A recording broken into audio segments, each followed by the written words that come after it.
मैं Amarendra Kumar. Welcome to Edge Point. मैं उम्मीद करता हूं कि आप लोग बहुत अच्छे होंगे। चलिए आज हम जीके में लेकर चल रहे हैं विश्व के प्रमुख देशों के संसद का नाम। इसके पहले मैं राष्ट्रीय अंतर्राष्ट्रीय प्रमुख तिथि को पढ़ा दिए हैं और आपको अंतर्राष्ट्रीय सीमा रेखा को पढ़ा दिए हैं। चलिए अब स्टार्ट करते हैं विश्व के प्रमुख देशों के संसद का नाम।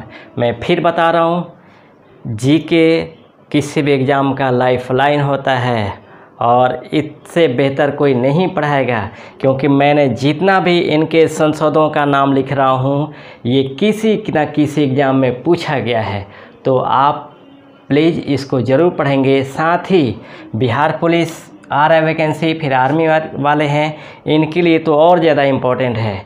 तो आप लोग इसको पढ़िए और समझिए, ठीक ना। समझने वाला तो चीज़ नहीं है, याद करने वाला ही चीज़ है। इसको आप थोड़ा सा ध्यान दे करके इसको अगर सुन लेते हैं तो ये आसानी से याद हो जाएगा। तो चलिए स्टार्ट करते हैं विश्व के प्रमुख देशों के संसद का नाम। इसमें एक तरफ हम दिखाएंगे प्रमुख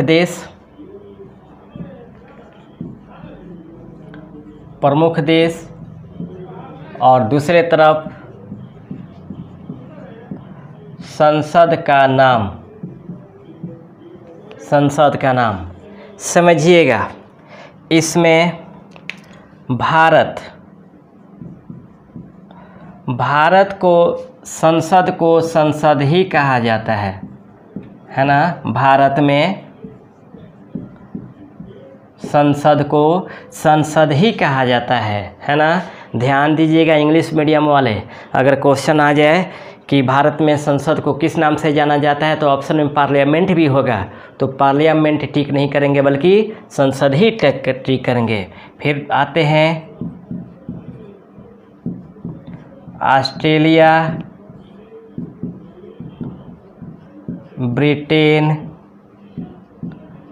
कनाडा। इन तीनों देशों में संसद को कहा जाता है पार्लियामेंट, है ना। इन तीनों देशों में संसद को कहा जाता है पार्लियामेंट, यानी ABC=P, है ना। ऑस्ट्रेलिया, ब्रिटेन, कनाडा P, यानी ऑस्ट्रेलिया, ब्रिटेन, कनाडा में संसद को पार्लियामेंट के नाम से जाना जाता है। उसके बाद पाकिस्तान एवं फ्रांस, इन दोनों देशों में संसद को कहा जाता है नेशनल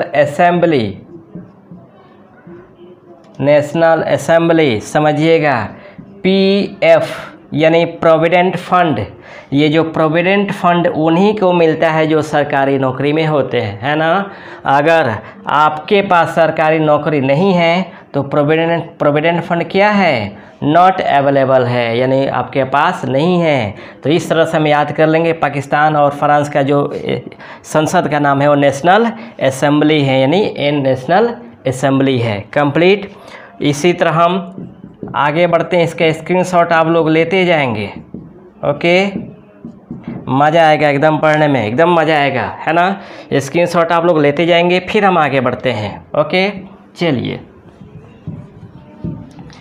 फिर हम देखते हैं आपको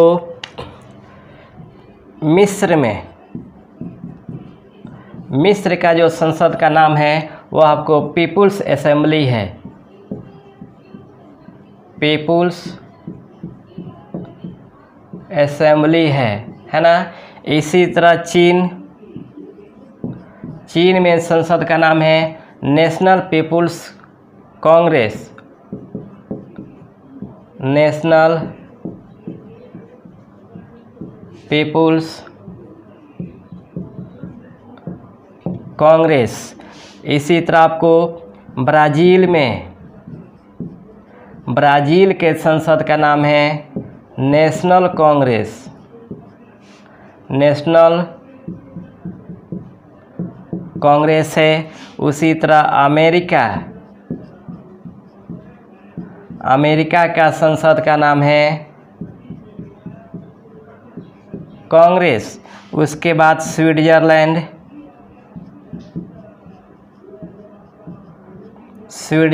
का संसद का नाम है फेडरल असेंबली। फेडरल असेंबली, और आपको तुर्की का संसद का नाम है grand national assembly, grand national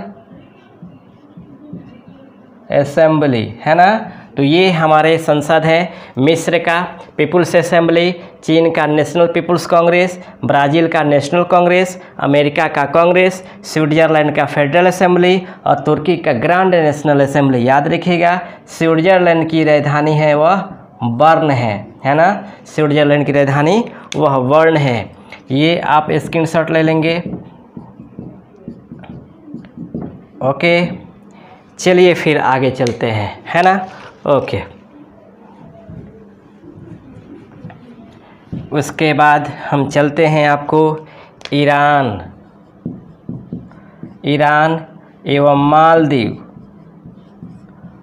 इन दोनों जगहों पे इन दोनों देशों में संसद को मजलिस के नाम से जाना जाता है ना। ईरान और मालदीव में संसद को मजलिस के नाम से जाना जाता है। उसके बाद मलेशिया में संसद को दीवान निगारा कहा जाता है, दीवान निगारा कहा जाता है। मंगोलिया में संसद को खुरल के नाम से जाना जाता है, खुरल के नाम से जाना जाता है। नेपाल में संसद को राष्ट्रीय पंचायत के नाम से जाना जाता है, राष्ट्रीय पंचायत के नाम से जाना जाता है। और बांग्लादेश में संसद को जातीय संसद के नाम से जाना जाता है ना। जातीय संसद के नाम से जाना जाता है, ठीक ना। तो ये हमारा ईरान एवं मालदीव का मजलिस है, मलेशिया का दीवान निगारा है, मंगोलिया का खुरल है, नेपाल का राष्ट्रीय पंचायत और बांग्लादेश का जातीय संसद है। ओके, उसके बाद हम आगे चलते हैं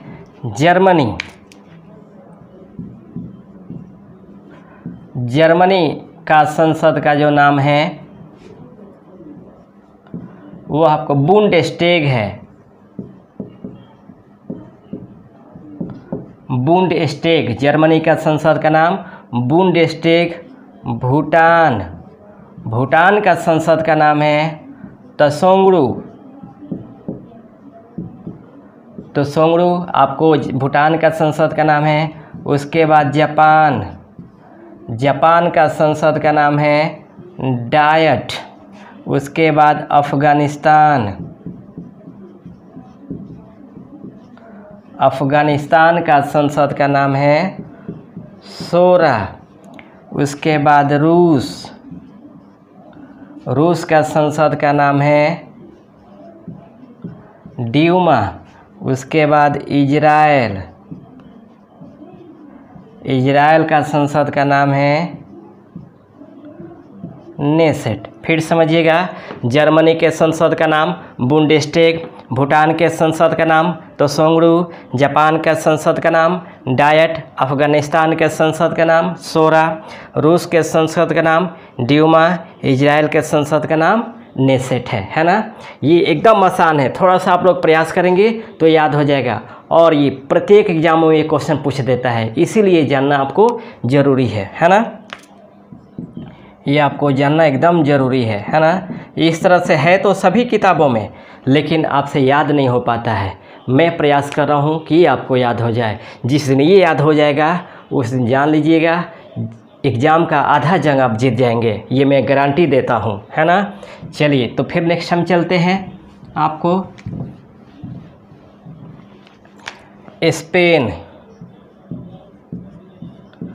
स्पेन का संसद का नाम है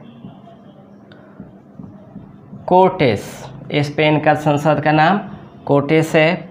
उसके बाद पोलैंड का संसद का नाम है सेज्म। उसके बाद डेनमार्क का संसद का नाम है फॉल्केटिंग। उसके बाद स्वीडन का संसद का नाम है रिक्सडॉग नाम है। उसके बाद आयरलैंड के संसद का नाम है डेल आयरन है। उसके बाद नॉर्वे का संसद का नाम है स्टोटिंग, है ना, याद रखेंगे। स्पेन का कोर्टेस, पोलैंड का सेजम, डेनमार्क का फोल्केटिंग, स्वीडन का रिक्सडॉग, आयरलैंड का डेल आयरन और नॉर्वे का स्टोटिंग, है ना। ये प्रमुख संसद हैं, देश हैं और उनका संसद है। और भी आगे है, इसका स्क्रीनशॉट लीजिए आप लोग। चलिए अब हम बात करते हैं म्यांमार का संसद का नाम है पियुथुहुताओ।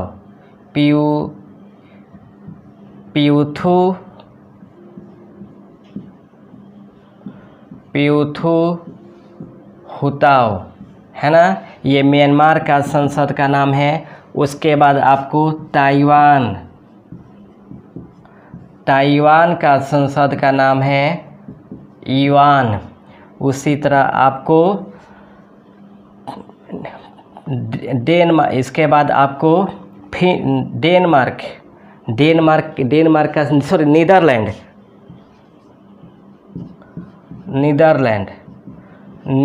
का संसद का नाम है स्टाटेन जनरल, है ना। तो ये हमारे प्रमुख संसदों का नाम है। फिर से जितना मैं लिखाया हूँ उसके एकदम क्रम से लिखाया हूँ, आराम से याद हो जाएगा। जैसे मैं बताया कि भारत के संसद का नाम संसदीय होता है ABC, यानी ऑस्ट्रेलिया, ब्रिटेन, कनाडा का संसद नाम पार्लियामेंट है। इसी तरह पाकिस्तान एवं फ्रांस का नेशनल असेंबली है। उसके बाद आपको मिस्र का नेशनल असेंबली है, चीन का नेशनल पीपुल्स कांग्रेस है, ब्राज़ील का नेशनल कांग्रेस है, अमेरिका का कांग्रेस है, स्विट्ज़रलैंड का फेडरल असेंबली है, तुर्की का ग्रैंड नेशनल असेंबली है। उसके बाद ईरान एवं मालदीव का मजलिस है, मलेशिया का दीवान निगारा है, मंगोलिया का खुर्रल है, नेपाल का जातीय संसद है, नेपाल का राष्ट्रीय पंचायत है, बांग्लादेश का जातीय संसद है, जर्मनी का बुंडेस्टैग है, भूटान का त्सोंगडू है, जापान का डायट है, अफ़गानिस्तान का सोरा है, रूस का ड्यूमा है, इजराइल का नेसेट है। उसके बाद स्पेन का कोर्टेस, पोलैंड का सेजम, डेनमार्क का फोल्केटिंग, आयरलैंड का डेल आयरन, स्विट्ज़रलैंड का रिक्सडॉग, स्वीडन का रिक्सडॉग, डेनमार्क का फोल्केटिंग, नॉर्वे का स्टोटिंग। उसके बाद आपको म्यांमार का पियुथुहुताओ, ताइवान का युआन और नीदरलैंड का स्टाटेन जनरल। यही तो है, थोड़ा सा प्रयास कर देंगे तो ये आसान से याद हो जाएगा। और मैं फिर बता दे रहा हूँ कि ये सबसे इम्पॉर्टेंट है ना, आप इसको याद कर लीजिए। बाकी इसी तरह मैं आपको डेली ये करंट जीके में देते जाऊंगा। साथ ही मैं जितना भारत के पड़ोसी देश हैं, इन पड़ोसी देशों के जो स्थिति है भारत के साथ, इनको हम आपको प्रोवाइड कराएंगे। चाइना का क्या कंडीशन है, नेपाल का क्या कंडीशन है, पाकिस्तान का क्या कंडीशन है, हाँ, इनके साथ क्या कैसे राजनीतिक संबंध है, आर्थिक संबंध कैसे हैं, करंट मुद्दे जितने हैं ये टोटल मैं आपको प्रोवाइड कराऊंगा, है ना। और मेरा क्लास कैसा लगता है ये हमें कमेंट सेक्शन में जाकर ज़रूर बताएंगे। आप लोग का अभी तक मुझे जितना प्यार सपोर्ट मिला, रियली में इससे मैं बहुत खुश हूँ। और इसी वजह से मैं और भी आपके लिए मेहनत कर रहा हूँ, क्योंकि आप खुद मेरे क्लास को देख करके लग रहा होगा कि हाँ, जितना मैं मेहनत करा दे रहा हूँ आपके लिए, जितना विस्तार ऊपर पढ़ा दे रहा हूँ, शायद इतना कोई नहीं पढ़ाएगा। तो मैं जब इतना आपके लिए कर रहा हूँ तो मैं उम्मीद करूँगा कि आप भी मेरे लिए इतना कीजिए कि आप पढ़ाई कीजिए, क्योंकि जिस दिन आप सफल होंगे शायद उस दिन आपके परिवार से ज़्यादा खुशी मुझे होगी। मैं इसी उद्देश्य से मैं आपके लिए कर रहा हूँ, ठीक ना।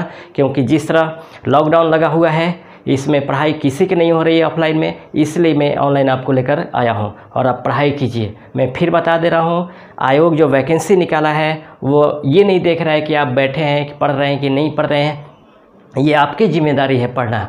और यही मौका है कि ईमानदारी से पढ़ करके एक नौकरी ले लीजिए, ठीक ना। तो रहने देते हैं, फिर नेक्स्ट क्लास में कोई और एक विविध लेकर या जीके लेकर हाजिर होंगे। तब तक के लिए बेस्ट ऑफ लक।